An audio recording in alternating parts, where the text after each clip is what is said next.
you sound resentful towards getting better. You sound resentful to biblical teaching.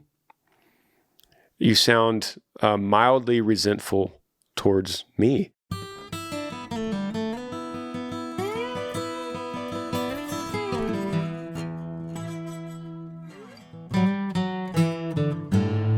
What's up, everybody? Welcome to the podcast. This is episode 101. Are we a legit podcast now that we're past 100, do you think? Yes, this is episode number 1 from my friend who apparently does not listen to podcasts until they've had 100 episodes. My guest today, my little brother, Parker Smith. You could follow him on TikTok, Parker__Smith. Is that right? Oh, sure. Has a viral TikTok. And a lot of his viral TikToks have been from this podcast that I post of us talking about your questions. And that's what we do on this podcast. We answer your questions. If you have anything that you'd ever like to ask, you email Granger Smith Podcast at gmail.com. Me and my guest will answer it as though we're sitting in the truck and you have a question and you say, man, can I run something by you guys? And in a very casual way, I would answer it like we're best buds. And I'm like, well, if I were in your shoes, this is my advice to you. It's not always right, but it is a casual form of giving you advice that I would give a friend. And the guests that I have on here are the same people that I use in my life when I need a question answered, which is important because I want to share that with you guys. And that's the purpose of this podcast. And I want to dive in today, episode 101, with the first question. It says, hey, Granger, my name is Corey Furman from York County, Pennsylvania. Shout out to Pennsylvania. I'm 20 years old. I'm a youth pastor at LCBC Church. It says, parentheses, you're always welcome to our 15 locations, by the way. My question for you is this. What is one routine that has stuck with you from your church or from Bible study that still holds up like a Detroit engine that you continue to do every day in your life? It says, keep on being you, Corey Furman. The subject line of this is routine, routine, routine. And that is something that me and you and our other brother Tyler have studied and tried so hard to adapt and perfect and create a routine because so much of life is routine. And that could be good or bad. You could make bad habits a routine. In fact, it's a lot easier to make a bad habit become a routine without you even knowing it. And you could fall into the trap of getting your bad habits becoming a machine, becoming a routine machine in your brain. And then you get trapped, and then it takes a long time to find your way out of that trap. Is there anything, Parker, that you have created in the last few years of routine that is worth sticking to? And what would you say to Corey and his question? There's a lot of things that come to mind, but the first one that has been really beneficial to me, and I'd be interested to get your thoughts on this because it gets mixed feelings from people who thinks that this is irresponsible. But I started sleeping with my phone in the kitchen. And I start winding down in the evening around 9 p.m. And so right before I go there, I'll put my phone in the kitchen. And then that next 30 minutes to an hour is like my time to go into my room, get ready for bed. I'll pray and then I'll read. And then it's honestly, when I go in my room and I close that door, it's just such a relief not even having my phone anywhere near me or there to tempt me with getting on and scrolling social media. I'm sure that there are less drastic ways to do this, but it's worked for me as a unmarried 28-year-old that may not need to wake up in the middle of the night for an urgent call. Well, do you say it's irresponsible because of the fact that somebody might be calling you with something urgent in the middle of the night? People are like, how could you do that? What if someone needs you in the middle of the night? Yeah, that's a reflection of our culture that we think that the reason we need to keep a phone next to us is just in case someone really needs to get a hold of us. And I don't think that's always the reason.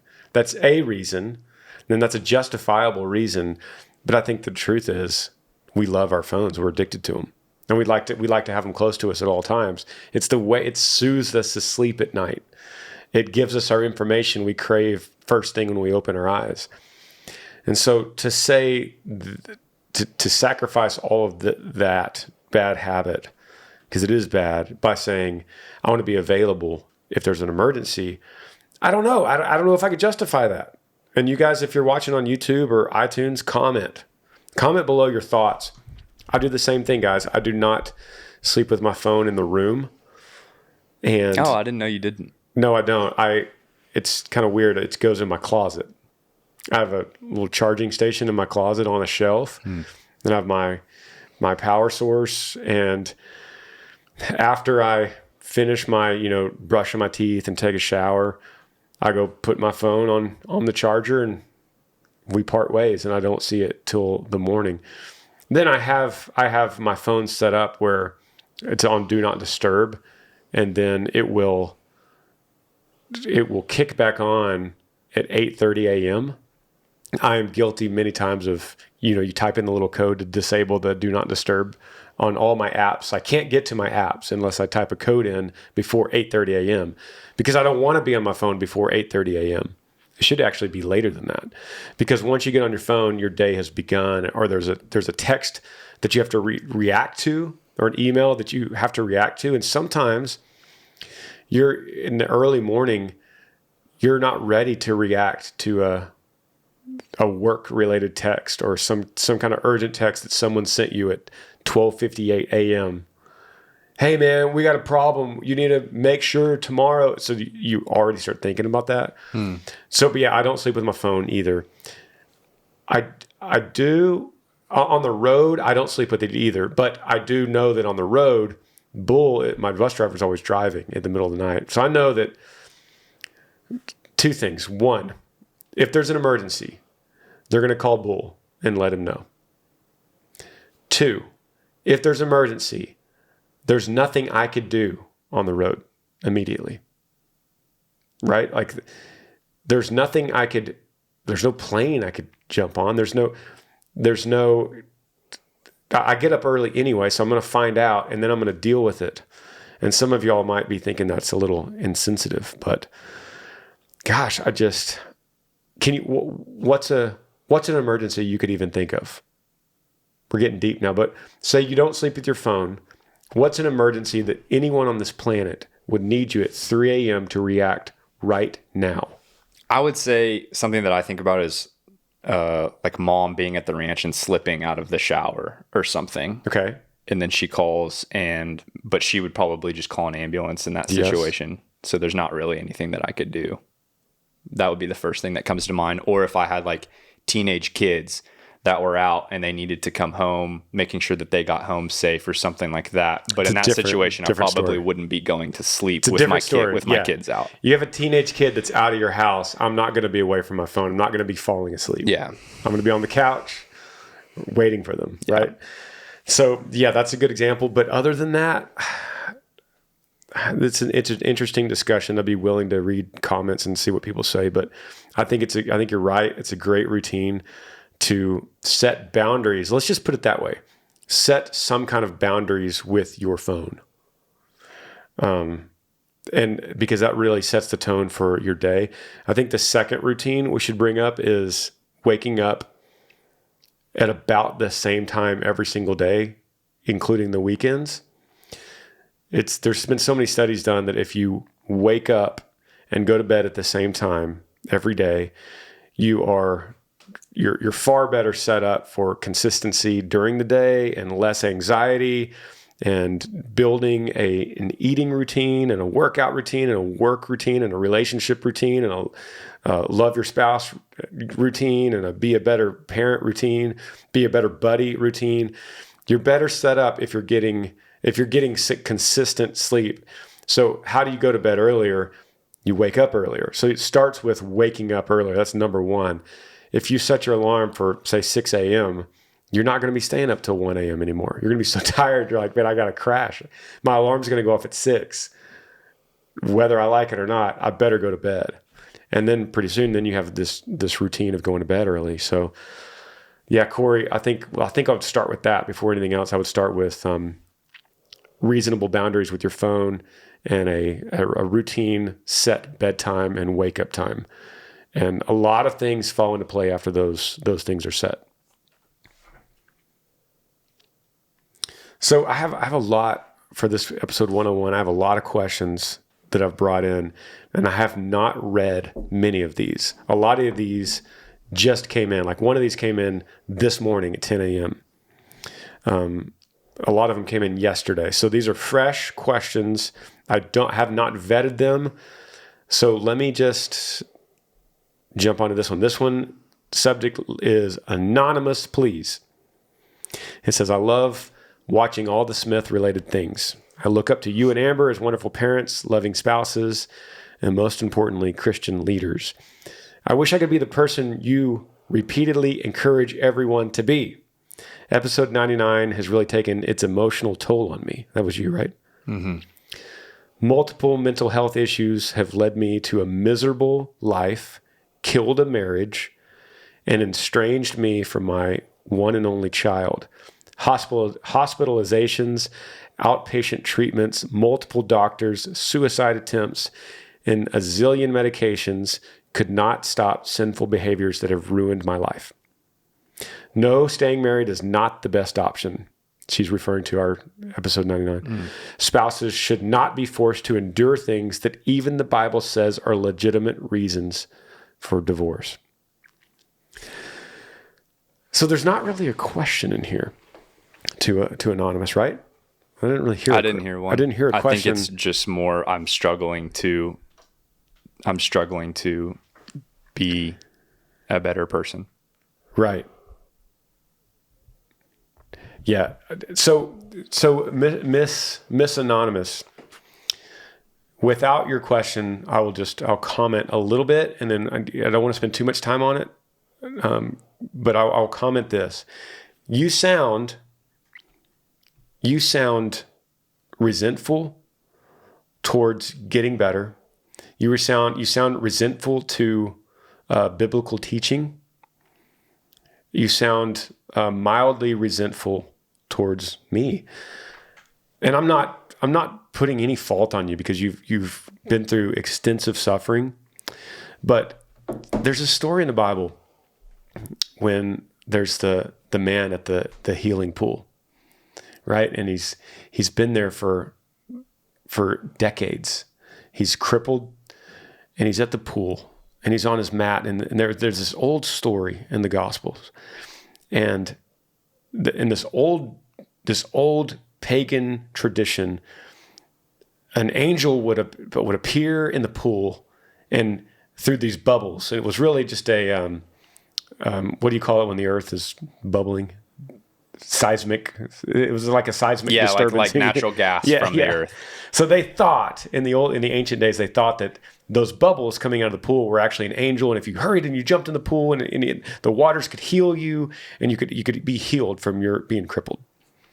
And there's this fascinating story in the Bible where Jesus himself goes to the pool, and he's going after this one man who's crippled, and he's on a mat, and he's waiting for these bubbles. And Jesus says, let me just speak in plain terms here. Jesus says, bro, what are you doing?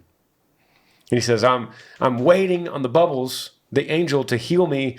But every time the bubbles come up, everyone rushes around past me, and they rush down the steps, and I don't ever get my turn, and I'm never going to get in the water. Basically, Anonymous, in all due respect, this sounds similar to you. I have problems. Everything's going wrong, and everyone is passing me up and having this good life, and they're encouraging me, but I just can't do it. And Jesus says, it's so profound, but he says, do you want to be healed? And he's, you could just imagine this tension with him. This crippled guy thinking, well, I try, but I can't. And Jesus says, do you want to be healed? Take me, take me, and you'll be healed. And so, Anonymous, I would say You have a story. Everyone does. Everyone has a story. You have suffering. Everyone has suffering. You've had hardships. You're human. I'm sorry, I could sympathize with you, but I will not empathize with you. And there's a difference between those two things. I could sympathize by saying, you're in the quicksand, and I got 1 foot on dry land, and I'll put 1 foot in the quicksand with you and say, do you want to be healed? If I was going to empathize with you, I would just jump in the quicksand with you, and we'd both start sinking and hold each other and go, life sucks. At least we have each other to hold. That's empathizing. So I'm going to sympathize with 1 foot on the dry land and say, Anonymous, do you want to be healed? Because the Bible offers you a way out of this. It offers you a way. It offers you hope and peace and joy. And it is not going to lead you astray. It will not.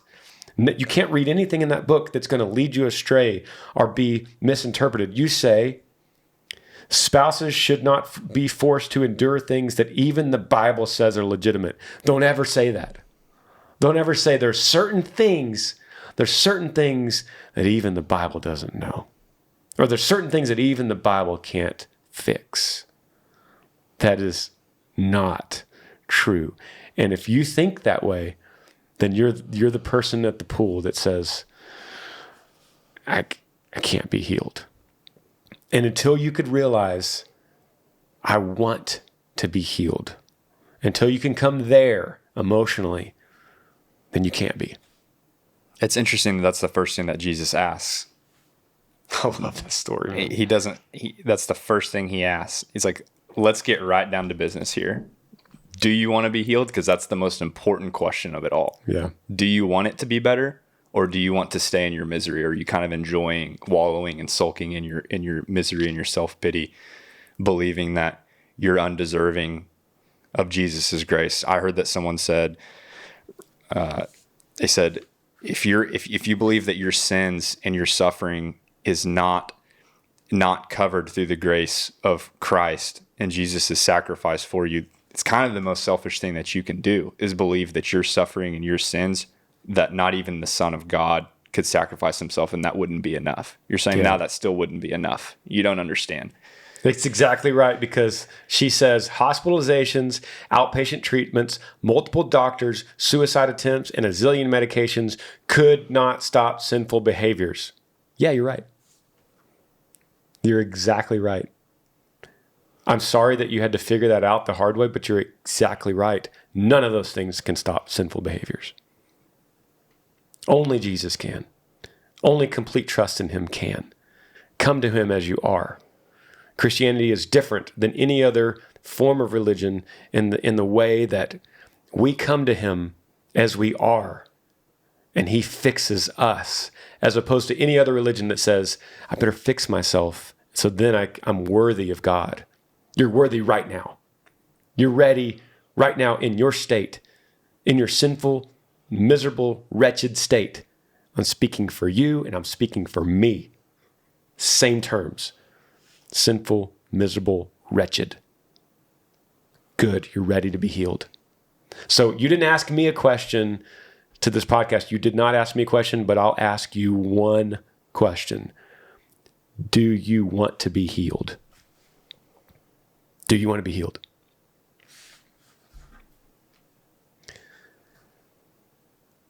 Man, we've gotten deep already. Just question 2. Let's do a couple more and take a break. First year away at college. Seems like maybe a little bit more lighthearted. It says, please keep my last name anonymous. Hello, Mr. Smith. I'm a 20-year-old kid who grew up in Southern California, and I'm now attending a college in Chicago to study and play baseball. I moved in Friday, August 27th, and it's currently September 1st, and I haven't felt at home once. I know that this is a very short time to adjust, but it doesn't feel like the right place for me, and I'm considering quitting baseball, even though we haven't even started a single practice yet. I feel stressed all the time. I haven't been able to eat or sleep a lot. I feel like I'm not the only kid going through this, but I would love your advice. Thank you again for taking time to answer this, Derek. This sounds like a right up Parker's alley kind of question. The first thing that comes to mind is your feelings are real. They're there, but that doesn't mean that you should trust them. Right. Your first instinct being put out of your comfort zone is always going to be that fear. It's not going to feel homey the first time you're away from home and you're in this strange place with all new people completely out of your comfort zone. Acknowledge that, and that's okay. But don't fall for just because I'm feeling uncomfortable that means that I should turn around and go home and this isn't right. A lot of times on the other end of this is going to be so much wisdom and confidence through getting out of your comfort zone, going to this new place. What a great opportunity. And if after a year, 2, 3 years, you're still feeling that way and your gut feeling is like, this is not right, then that's a different conversation. But right now, man, you just got there. Yeah. It's not gonna feel like home right when you first get there. Don't trust those feelings. Try to think in the long term, and how many young men have gone through that same feeling. You're not alone. Yeah, Derek, right on. Southern California is not Chicago. You're a long way from home. This is it's a different climate. It's a different landscape. These are different people. The Midwest is a different mentality than you're used to in Southern California. You just got to give it some time, brother. You got to hang in there. Parker said it right. What you're feeling is validated. And you're right to admit your vulnerability. Maybe you're not admitting it to very many people besides this podcast. But what you're feeling is normal. People are scared of change, man. And you resist it. It's normal to resist a change. And this is the biggest change, dude. You're 20 years old, a completely different environment, first time away from friends and family. You're on your own. You would feel this at some level if you went to USC just down the road. If you went to UCLA just down the road, you would feel the same thing. But it's even worse that you're all the way out there in Chicago. You can't. One night you're just feeling like you need some mom's fried chicken. You can't jump in the car in 2 hours. You're going to see her. It's like a big deal. You got to get on a plane, or it's a long way. So what you're feeling is totally justified. But I'm going to say, fight through it. Hang in there. It's like the monkey bars, man. Hang on to those monkey bars. Just don't let go. And you're going to find it's like you jumped in an ice bath. Have you ever taken an ice bath? And you look at it and you fear it, and you literally sweat just looking at it. And when I look at an ice bath, my heart rate goes up. I haven't even touched the water. My heart rate goes up, and I'm like, oh man, this is gonna hurt. This is gonna hurt. And you get around, you put your hand, you grip the sides of the bath, and you plunge yourself in it. And it's exactly like you thought. It hurts. It sends your whole body into shock. All of your organs just contract. All your blood rushes to your central organs to preserve them, and everything leaves your extremities. And you think you're literally dying. And then you hang in there, and you battle through it. And a certain amount of seconds go by. For me, literally, this is a 30-second deal. You wait about 30 seconds. And when I do this kind of thing, I literally watch my watch. And when I get to 30 seconds, I go, I'm not dying. I'm okay. I feel fine. My body's naturally reacting to the cold water. And so I would say, Derek, back to you, I would say, look at your clock. In your case, it's probably a calendar. Look at, this is August 27th when you're writing this, or that's when you moved in. I would look at Christmas, right? Look at the Christmas break. And go, okay, that's my 30 seconds. It's going to be sooner than that. But look at the Christmas break and go, all right, I got to make it to that, because then I'll be acclimated. And you'll notice that every week that goes by gets a little easier. You meet your buddies. You moved there for baseball, dude. You haven't even met your buddies yet. These are going to be the future best friends of your life, probably, that you're going to meet in this locker room. These are guys you're going to go through adversity with. You're going to go through challenges, ups and downs, victories and losses. You're going to compete together. You're going to meet a girlfriend. You're going You're going to learn so much about yourself and who you are. And by Christmas time, that's your litmus test. That's when you look at the calendar and go, you know what? It's Christmas time and Granger was wrong. I still hate it. Maybe. But if you go before then, that's like getting out of the ice before you hit 30 seconds. Your body never adjusted. You never gave yourself a chance. So, brother, give yourself a chance.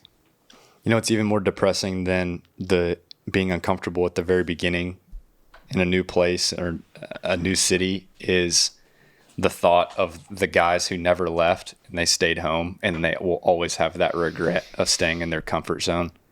Oof. Man, think about that, Derek. Think about if you hadn't have gone and the impact that would be on the rest of your life. I wonder what it had been like if I had gone to play baseball in Chicago. Dude, that's such a baseball city too, Chicago. You gotta go see the Cubs play. There's some people probably screaming White Sox right now. Okay, cool. Go to that too. Dude, go to a Cubs game at Wrigley Field and get yourself a hot dog and a big old Coke and sit there in Wrigley Field and go, I'm a Chicago resident right now. This Southern California boy is now a Chicago resident, soaking in the American game of baseball. Not only am I watching it, I'm playing in the city of Chicago. I'm playing baseball. Let that soak in for a second. Good question, brother. Let's take a break. We'll be right back.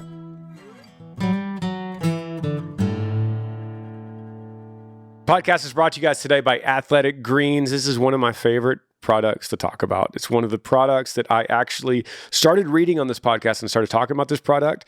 And before I did that, they sent me a sample pack so that I could try it out. And it's a green powder supplement that you could put in water or your shakes or anything like that.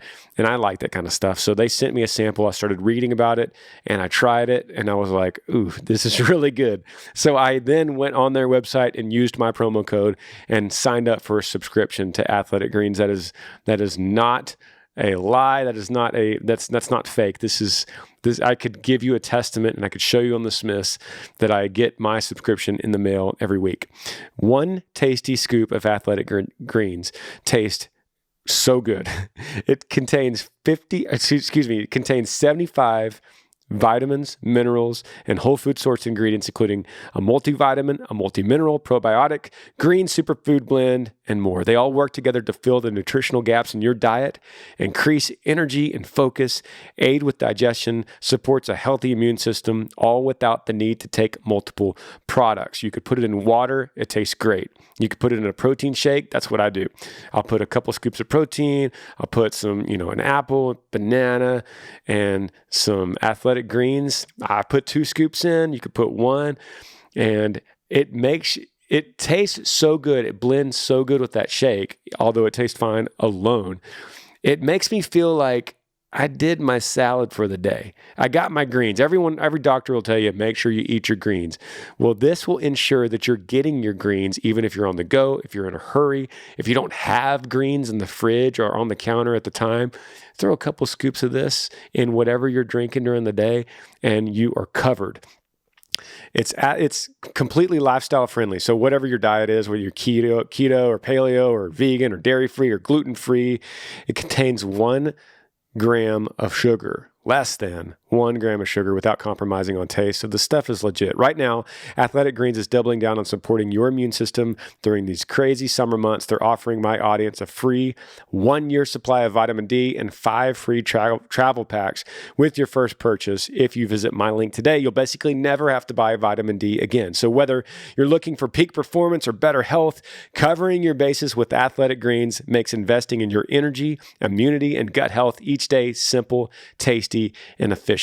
Simply visit athleticgreens.com/Granger and join health experts, athletes, and health-conscious go-getters around the world who make a daily commitment to their health every single day. Again, visit athleticgreens.com/Granger and get your free year supply of vitamin D and 5 free travel packs. You're going to love it. Sitting here with my guest and younger brother and CEO of Yee Apparel, Parker Smith, famous on TikTok. Every time. Got to say it every time. It's amazing. Your rise on TikTok has been pretty remarkable. Tyler talks about it all the time. Like anytime we're out with new people, especially in like entertainment business, Tyler's always like, yeah, Parker actually in 3 or 4 months got 800,000 fans on TikTok. I don't think he realizes that the time's going faster than 3 or 4 months, but you are a viral TikToker. He always gets mad at me for not posting more. I have a great question to lead us into second segment of episode 101. It says, subject line says, how do I answer this? : How did God become God? Hey, Granger, my name is Al. I live in Johannesburg, South Africa. I love your podcast and your music, which are the highlight of my Monday and every single week. Thank you. It says, I never miss a Smith's or an Amber's Arise. I spend a lot of time with amazing young 10-year-old girl who's part of my son's extended family. She asked me the other day, how did God become God? And despite having faith and being a believer, I have no idea how to answer her. He just is hard to explain to a young person. And I was wondering, how would you answer this? Be blessed and many thanks. Al's. What a cool question. How did God become God? How did God become God? And this is coming from a 10-year-old that's asking Al this question. And so she's basically wanting a form of apologetics, a way to help answer. But anytime we have to answer a question like this, we learn more about our faith in the process of rehearsing how we're going to say it to someone else. I've never had to answer this specific question, but I hear what you're saying. You're saying if you tell this girl he just is, it sounds like a cop-out. It sounds like an easy answer. But the answer to how did God become God is he didn't. He always was. No, let me try to make that more specific. We'll use math, simple mathematics. A 10-year-old would know mathematics, right? I have a almost 10-year-old daughter. She understands multiplication and division and mathematics and algebra. So let me put it in simple mathematics. In the universe, if there ever was nothing, 0, then 0 times what will ever equal something? That's my question. The answer is, if there ever was nothing, then there always forever will be nothing. It's 0 times any number is always 0 every time. If there always was, if there ever, at any time, at any point, if there ever was something, then there always was and always will be something. Because 1 times whatever number is always whatever number. 0 times whatever number is always 0. So if you exist and I exist, that means something has always existed, because we could not have come from 0. We could not have come from nothing. So we believe, Parker and I at this table, we believe that God is what existed before we did. God was the one that multiplied to us, which equals the number us, the number of all of us and everything, every star, every moon, every galaxy, every rock, every tree, every human being is times 1, right? That's, once again, I'm trying to put this in perspective of a 10-year-old girl. So the answer, how did God become God, is only God always was God. It's the only explanation, because God is 1 times everything. If anything had to become God, then it would have been God. And if that was God, then something had to have been God before that, because something has to come from something. Something can never come from nothing. Did I do okay? Yes. That was a lot. I got to think about that one. I think I need to rewind that and listen to it again. I heard a guy say one time, to answer that question, he had a bunch of blocks, and so I have a mug in front of me that's sitting on a table, and they're asking where God came from, and he says, okay, the mug is sitting on the table. So I have a mug here, it's sitting on the table. What's the table on? Okay, the table is on this wood floor in the house. Okay, well, what's the house on? The house is on the earth. What is the earth on? The earth is. The earth doesn't need a origin or like a starting point to support itself. It just is there. There's nothing for it to sit on. And that was the analogy he used for God. Yeah. I would say, to the 10-year-old girl, I would say, babe, isn't it incredible? Isn't it mind-blowing that God didn't have to become anything? He was already perfect, and perfection cannot be perfected. Isn't that amazing? And just see what she says to that. Good question, Al. And shout out to our fans in South Africa. Let me see what else I could pull in the old email vault. If you guys have anything for me, it's Granger Smith Podcast at gmail.com. That's Granger Smith with no I in the Granger part. You sure? I in the Smith. Okay. But no I in the Granger. We used to travel around in a band. I guess we still do. We still do. In a former life. But in the days when we were in a van, and we would pull up to a lot of places that had a marquee with the old plastic letters that you put in the marquee. And so many times we pulled up to the venue and it said Friday night, Granger Smith with an I in the Granger, Grainger. And so we would pull up to the venue, and it was like a tradition. We would take the I and then push the Granger back together, and then as a token, as a souvenir for what we probably should have got paid at the venue, we kept the I in our trailer, and eventually we had like 1,000 eyes all in the roof, like shoved in the rafters of the roof of the trailer. I've never heard that story. I wonder where all those eyes are now. I should probably return them to the rightful owner. I was going to say young Granger was a little more mischievous. I was very mischievous before I found Jesus. Here's one that it's very simple. It says, help with a single sibling. Hey, Granger, my husband and I are huge fans. Yee Yee Radio is almost constantly playing in our home and garage, and we're rocking Yee Yee apparel often. Thank you for all that. We've seen you in concert a bunch, and we look forward to seeing you in Schenectady, New York in September. You're the reason my husband likes country music at all. Man, that's awesome. I loved it. Thank you. Says, I wish that was the only reason for writing, though. My only brother, 36 years old, lives in Boston. He's single, never been married. I'm his youngest sister. I'm 33 years old, and I'm obviously married. Year after year, I hear how my brother finds a girl that he really likes, but after a few months, she always winds up being crazy and ultimately not the right person for him.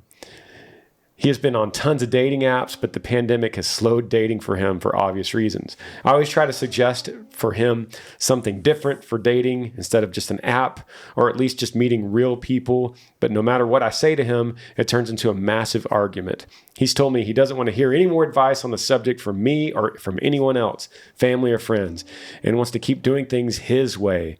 I want to respect his wishes and be supportive because he's my brother, but I want to see him happy, even though I think his idea of dating is the definition of insanity.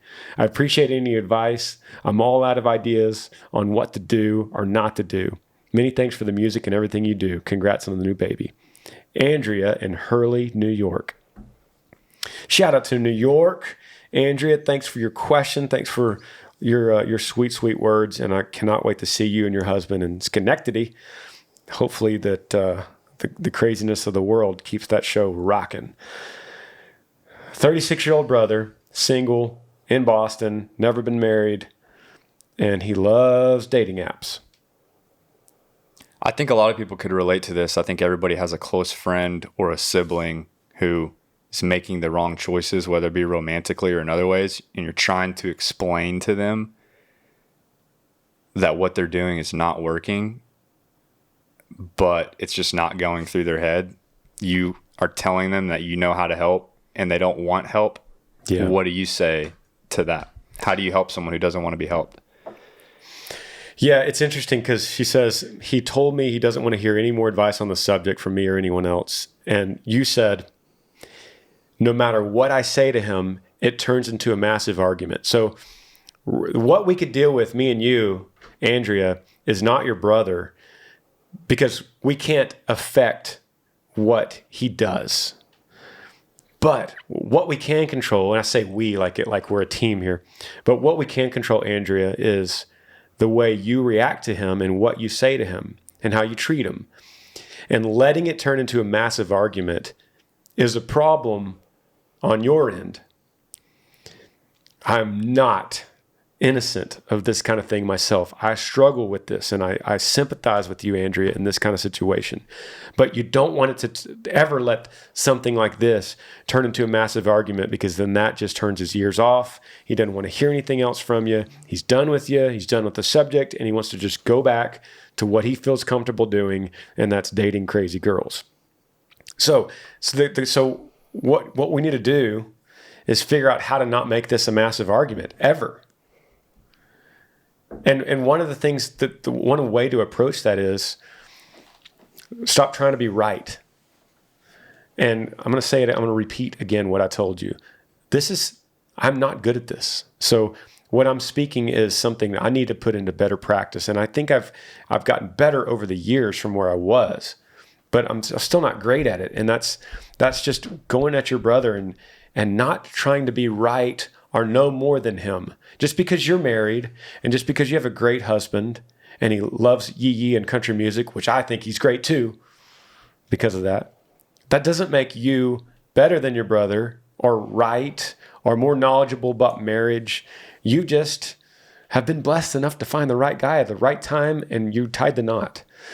And so when you're with your brother, it's all about loving him and showing compassion and sympathizing with his situation and doing, Parker, maybe you could have helped me with this, but it's like, I would suggest doing 30% of the talking and let him do 70% of the talking in this kind of scenario. Let him answer his own questions enough where he realizes there's a problem because he's talking and answering his own questions. And so do more asking and more listening and less advice giving. Yeah, I agree. I don't really have anything to add to that. Yeah. You're in a boat that a lot of people are in, Andrea, and you're not gonna change him, or you're not gonna convince him he's not gonna go, oh, Andrea, thank goodness you told me dating apps are bad and that I shouldn't do that. Thank goodness you told me that, because now I'm on a good path, and hopefully with your great advice, little sister, I'm going to really figure things out. It's not going to happen. All you could do is love him and love your husband and show him the example of love that you give your husband and your husband gives back to you, and just take him into your house and listen to him and let him do 70% of the talking. Yeah, he'll see the fruits of your life, and he already knows the fruits of his. He doesn't need someone to tell him that. What did you say in episode 99? Your actions are so loud, I can't hear what you're saying. So that works both ways. Your actions are so loud, I can't hear what you're saying. That works negatively and it works positively. So make your actions so beautiful that it doesn't matter what you say, because you're showing love and you're showing compassion to him and your husband that he wants more of that, right? We got one here. Subject line is not sure what to do. This is a recent email. It says, hey, Granger, I'm 16. I'm from Harris, Minnesota. Shout out to Minnesota. It says, I know I have a good life, but I'm not happy with who I am. I have a full-time job at a machine shop with 10-hour days plus overtime. When I'm available, I bought my first truck, and around the time I turned 15, I struggle with a huge form of ADHD and a processing disorder. I try to hide it as much as I can, and I try to get good grades, enough to pass my classes. But the one thing that I really struggle with is girls, and I've tried my hardest to talk to them and treat them like they deserve, but I always get rejected. And I can't figure out what causes me to get rejected. How do I get over that? I met one girl, and she was so beautiful and had a wonderful family, and it helped me build up my confidence and helped my buddy stopped me, but my buddy stopped me from ending it.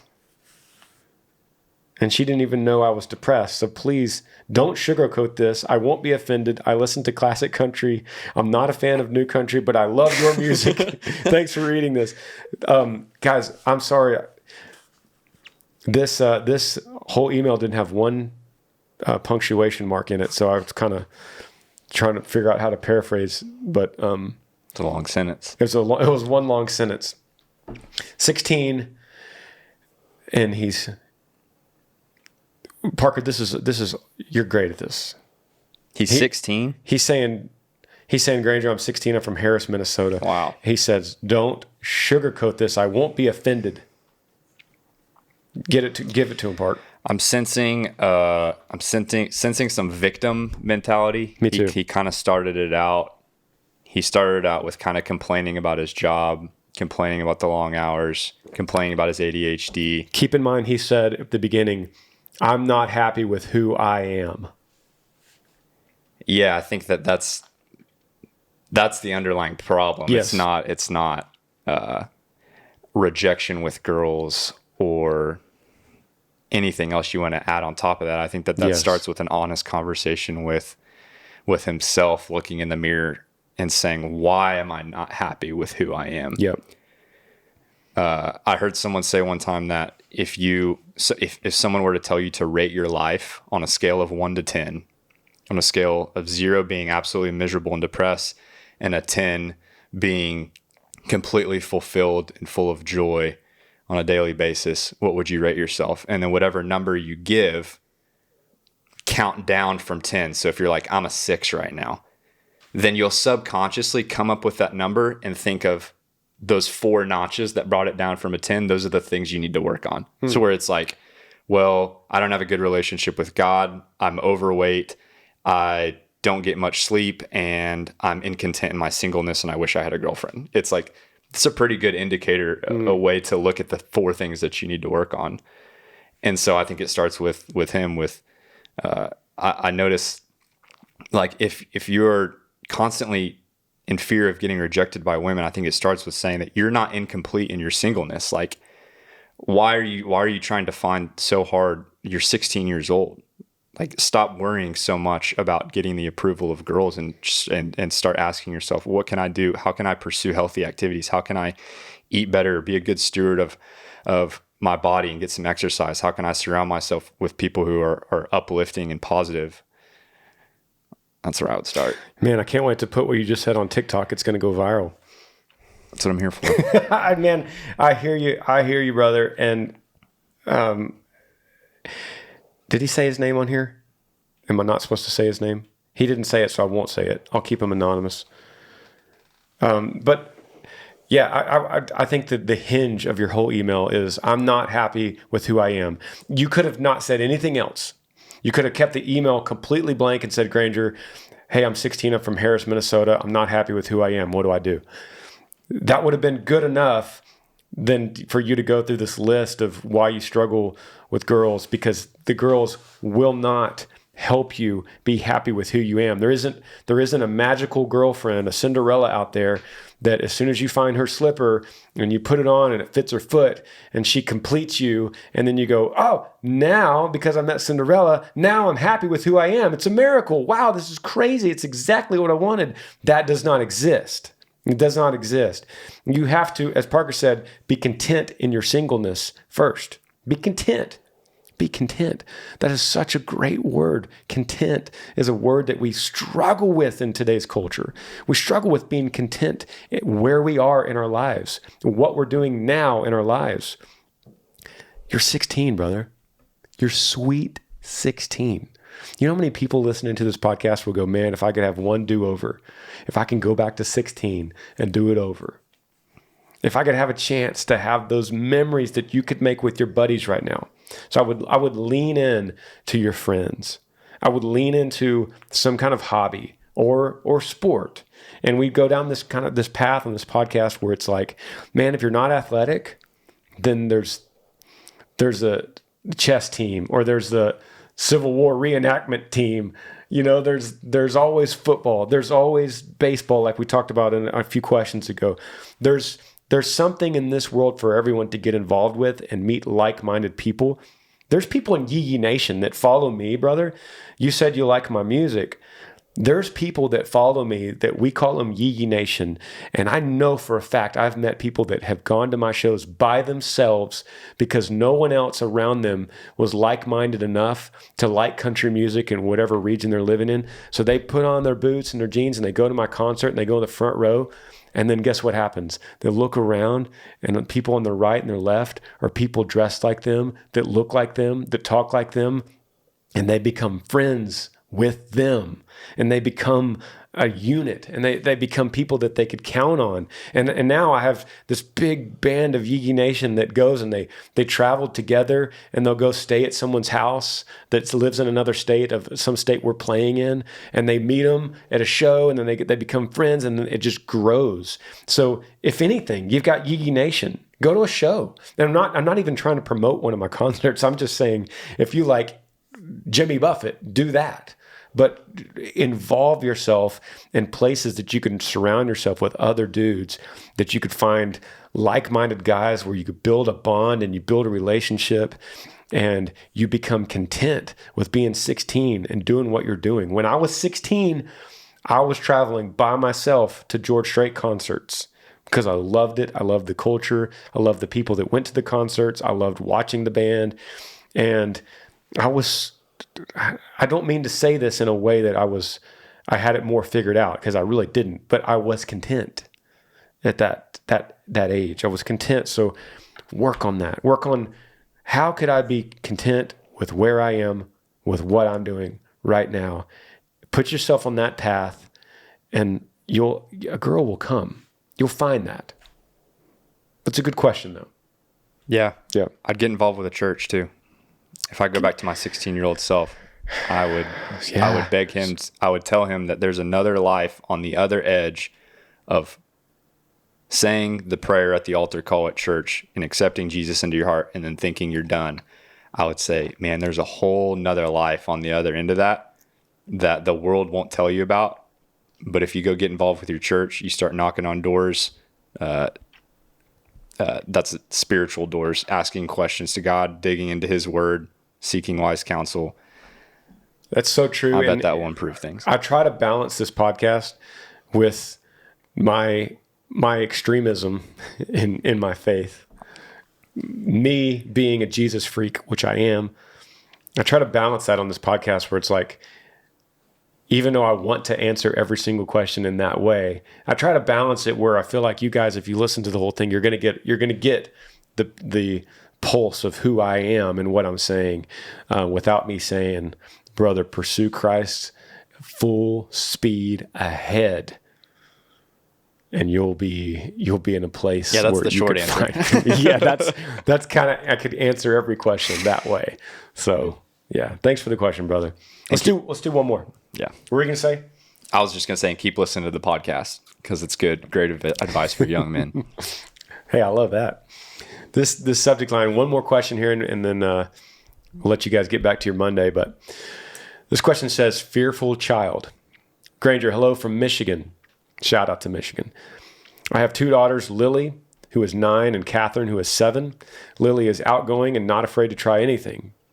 She is not afraid to fall and get back up and try again until she gets it. Catherine, on the other hand, is afraid of everything. She got a new bike for Easter and is absolutely terrified of it because she fell once She downright refuses to try again. She refuses to try pretty much anything that makes her feel uncomfortable. I feel like she misses out on a lot because she refuses to try. I feel like we have tried everything to get her to do new things. What would you suggest? I want her to experience new things, to have fun, and to be a kid. Congratulations on baby Maverick. The kids and I look forward to seeing you in October. Blessings. Laurel. So, hey, Laurel, thank you for writing. Shout out to Michigan and your beautiful family. Thank you for listening to this podcast. It's a valid question, and I want to answer it in this way. I want to start with this. You have two daughters, Lily and Catherine. You will do so well, Laurel, if you do everything you can to not compare the two and to not label them for who you think they are now. Because it can be destructive to a child, although natural to a parent and easy for a parent to label a child, it can become destructive if you label them at an early age as the outgoing one and the scared one.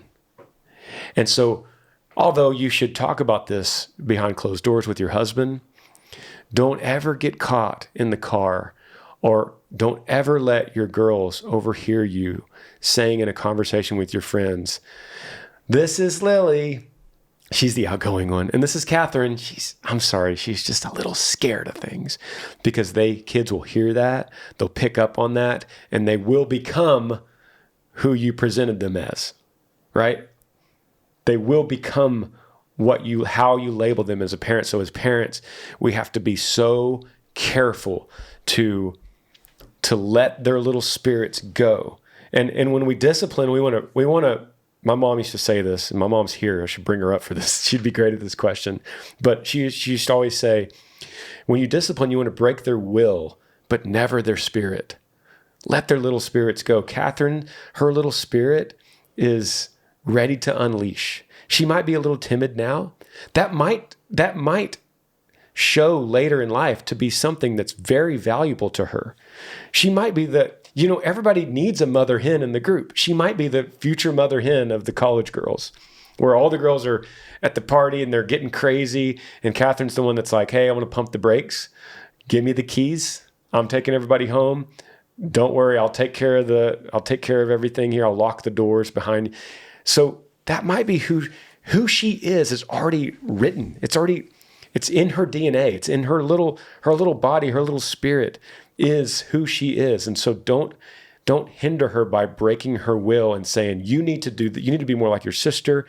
And Laura, I'm not accusing you of saying that, because you didn't say anything like that, but I'm cautioning against, you need to be more like your sister. You need to be a kid, experience things, get out. Now, you can gently push her to experience things, but when she pushes back to a point of tears or rebellion in any kind of big way, then just pull her back and go, "Babe, it's okay." Give her a hug and just go, "You're not ready yet. You will be. You'll be ready to ride this bike one day," because she will. She's going to ride a bike one day. It's like a toddler that's crawling and they're like trying to walk. They're going to walk one day, just not right now. So just look at Catherine as a toddler that's just not walking yet. So you want to hug her, you want to pull her in and just say, "Baby, I got you. You're going to ride your bike one day. You're going to be great at riding your bike one day. You're just not ready yet. But let me know and I'll keep helping you get ready for that moment when you are." "But Lily's riding her bike." That's okay. You're not Lily. You're very special in your own way. And I love that about you. And I love Lily and what she does. But you see what I mean? You don't want to pigeonhole them, because what Catherine is a very special girl that has a lot ahead of her, and this is going to be a huge attribute. Does that make sense?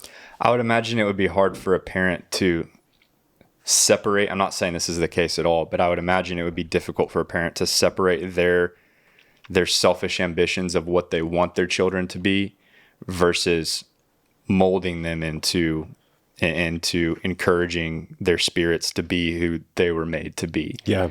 And to separate that and go, are they genuinely timid and to the point where it's going to be detrimental to their mental health? Or is this just my unmet expectation for what I wanted my kid to be? That's great. My unmet expectation of what I think my kid should be. So here we go back into the Bible. Laura, I would hit your knees every night. And when you pray for your girls, say an extra prayer for Catherine and just go, God, I feel like Catherine could be bigger and more outgoing and braver. Teach me to be the mother that she needs to encourage her in that way. Teach me to be the mother that encourages in a positive way and not a negative way. Don't let me be overbearing. Let me be the mother that helps her spirit grow to who she's supposed to be. And then parenting is hard. Parenting is tough because you got to pay attention. You got to watch. You got to research. You got to watch Catherine at every step. And you got to know, you have to discern when her mind is capable of going one more step, and she needs to get her knees dirty a little bit. She needs to skin her elbows and wipe off the gravel out of her elbows and get back up, and you encourage her to do that. Or when she actually is hitting a wall and she's going too far, and this is actually hurting her mentally in some way. So that's up to you. You got to watch her all the time. But the bottom line is her and Lily are not the same. So you can't parent them the same. You have to parent Lily, and Lily's going to have her problems too with being the outgoing, not afraid of anything, go-getter. Oh, wait till she gets her driver's license. Good luck with that one. You're going to be glad you have Catherine when these two get their driver's license. You'll be like, oh, thank God. Catherine's the safe driver. Right? So you parent them differently, but you got to watch them. You got to study them. And you want to push Catherine. You want her to be brave and experience things, but your expectations got to come down because you've been preconditioned a little bit with Lily to what the expectation of bravery is at that age. And so with Catherine, lower your expectations because she's not that. And then she will be her own person. And then you push her to be the best version of her, and Lily the best version of Lily. But it's a good question. It's a valid question. I appreciate you guys. I think we're out of time. But old Parker, he's one of my favorite guests. You always give me viral TikToks on this, so appreciate you, bud. Yeah, 3 in a row. Thank you very much. Yeah. I'm always amazed at the questions that you get. It's an honor to try to help out however I and we can. Yeah. If you guys have any questions, Granger Smith Podcast at gmail.com, and we'll see you at episode 102. Yee. Thanks for joining me on the Granger Smith Podcast. I appreciate all of you guys. You could help me out by rating this podcast on iTunes. If you're on YouTube, subscribe to this channel, hit that little like button and the notifications bell so that you never miss any time I upload a video. If you have a question for me that you would like me to answer, email grangersmithpodcast@gmail.com. Yee.